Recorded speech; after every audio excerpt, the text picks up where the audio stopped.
So after spending most of the morning cleaning, doing a deep clean, kind of one of the deep cleans I do once a month or so, all the Euro cages are pretty clean, glass is clean, so everybody's kind of going down for the night. Spots are just turning off. It's a little after 5, so let's see, silver chair.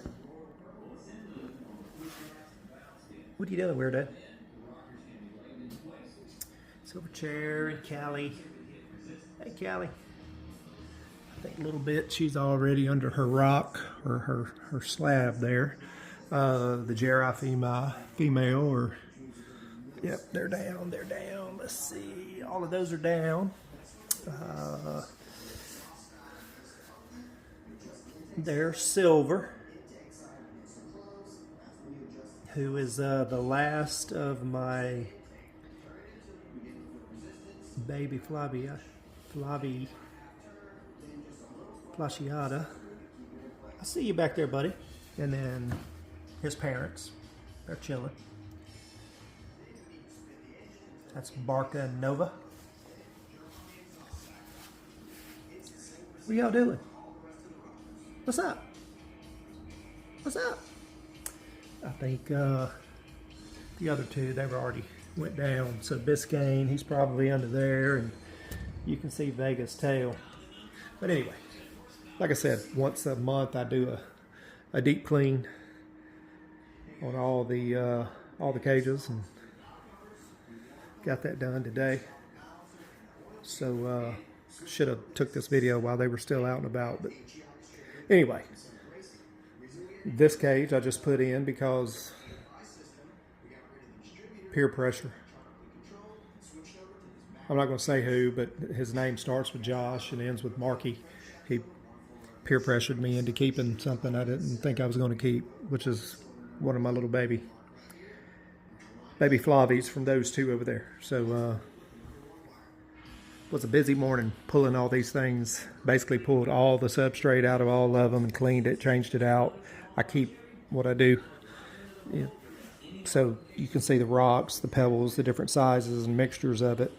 Every time I pull this out, I've got other mixed up ready to go out there that's cleaned. And then what I pull out, I go ahead and clean, put it in a storage tote. So the next time I change out the substrate, I just I have it ready to go back in. And same with all three. You can see this is clean and new, and theirs I didn't pull completely out because I did it a couple of times ago. But we'll probably do theirs on the next one. I see you peeking out. Chrissy. That's Chrissy peeking out at me. She heard me talking. Hey, Chrissy. So anyway, I just figured I'd get a quick little video of the clean cages. Got a little dry food in there. They can nibble on that. Like I said, I spot cleaned the rest of it. So I've had some people ask me about the lights in here. So maybe you can see I use those floods, and then a smaller wattage, and one end's a big 100-watt flood, and then I've got the I used to have 48-inch along the back, and I changed it to the 24-inch bulbs on each end. But I think I've kind of made a decision that I'm going to take my side patio of my shop, and it's big enough out there that I can do 4 by 10 runs. It's a concrete slab, so I can build. Let me show you real quick. That way you can see what I'm talking about. Oh yeah, the lemonade stand. That's where Jack is. So my little side lean-to over there, I think I can do 4, maybe 5 runs. Build a complete outdoor enclosure. That way they would get you know, about 8 hours of direct sun a day, and they could stay out more, and they can't dig out, and it'll be secured, of course. I'll enclose that, use heavy duty screen. It's got, you know, fans and lights. So I don't know, kicking it around. That may be a project here in the next couple of weeks. So if I decide to do that, I'll keep you posted. But we're just, you know, it's April, so we're going to hit the rainy season a little bit. So I don't know if I'll do it now or wait till a little bit later. But kind of might as well make use of that. All we use it for is to put stuff on, you know. I've got power right there, so if I need to run hot boxes or something, that way these guys can have, you know, 6-8 hours of direct sunlight in the mornings and until about 2 in the afternoon in the summer is, you know, I was told years ago, 1 hour of direct sunlight is like a week's worth of being under those lights, and I've always believed in that. So I want to get them outside more this year, so that may be what I do. Anyway, we'll get back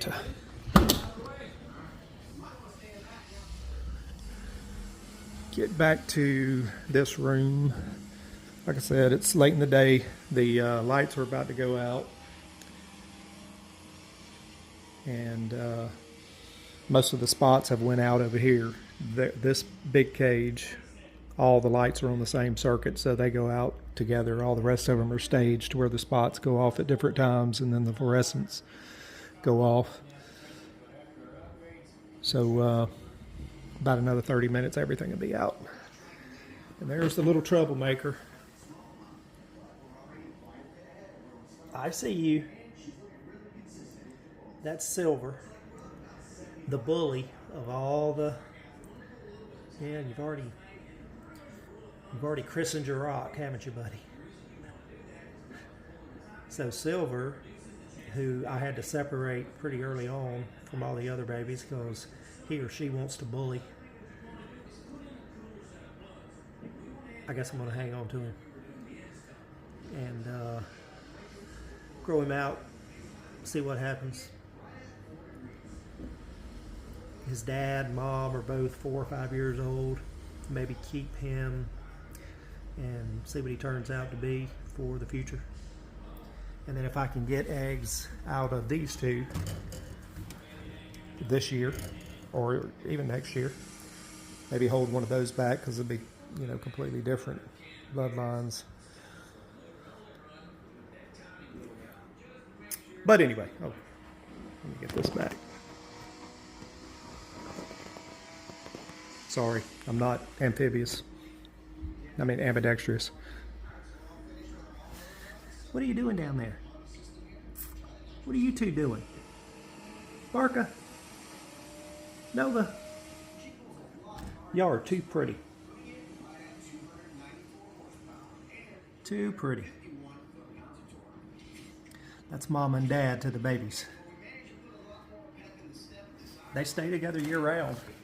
Last year during breeding season, he a couple times he got a little bit pushy, and you know, this thing's, y'all probably seen before that, you know, this is the door. I can open this and pop the dividers in, so if I ever need to separate them, it doesn't take but a second to turn the 8-foot long cage into 2 4-foot.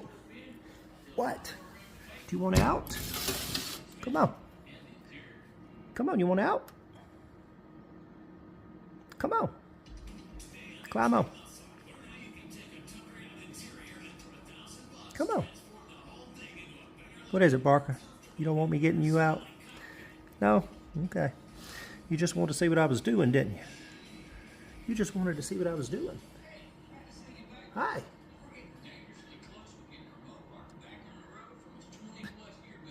She's too cool. You're too cool, Nova. You too, Barker. All right, time to go to bed, y'all. Your lights are about to go off. Anyway, I'm going to go ahead and shut this down and let these guys go to sleep. Like I said, the lights just go off. What's my Aki doing over here? I know this is Uromastyx channel. She's already asleep back there. This is Alkira, my female Aki, in her bioactive enclosure, Australian themed. She's already out.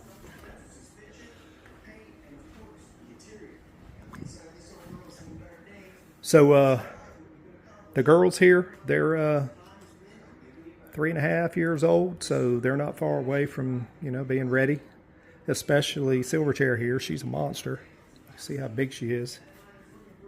She came from David Eldon at Eclectic.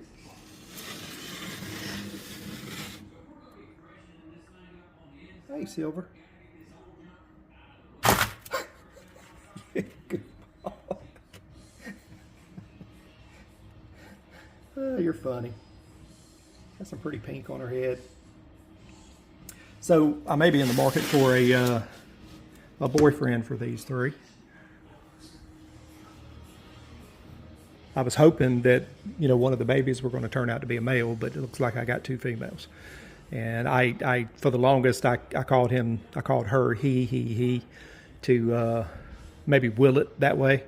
And it didn't happen for me. So I got 3 female Ornata, and maybe in the market to get a nice male to, you know, for those 3. And my first love were Mally Uromastyx. That's what I got. It's the first Uromastyx I ever got in the mid-90s. Started breeding them back then, and I think it was 96, 97, that I got Rocky. And then picked up a couple of females, and wouldn't mind having some Mallies again. And then, you know, the Jeri, they're young. I'm growing them up. 3 females are here, and then Jack's in the other room in there in the lemonade stand that used to house lemonade. And they're still a couple years away, I think, from being ready. Jack's got to catch up a little bit. He's picky eater, and the females are outpacing him. But they're these 2 are I got from Josh. They're het for albino. And so is Jack. Ivory, she's normal, but you would think she's albino or as bright as she gets. So anyway, I've bored you guys long enough. I'm going to shut this down. Go put my feet up. It took about 4 hours to get all these things cleaned and set up and change all this substrate out. And I'm ready to grab my iced tea, my sweet tea, and put my feet up a little bit. So catch all you on the flip side. Peace.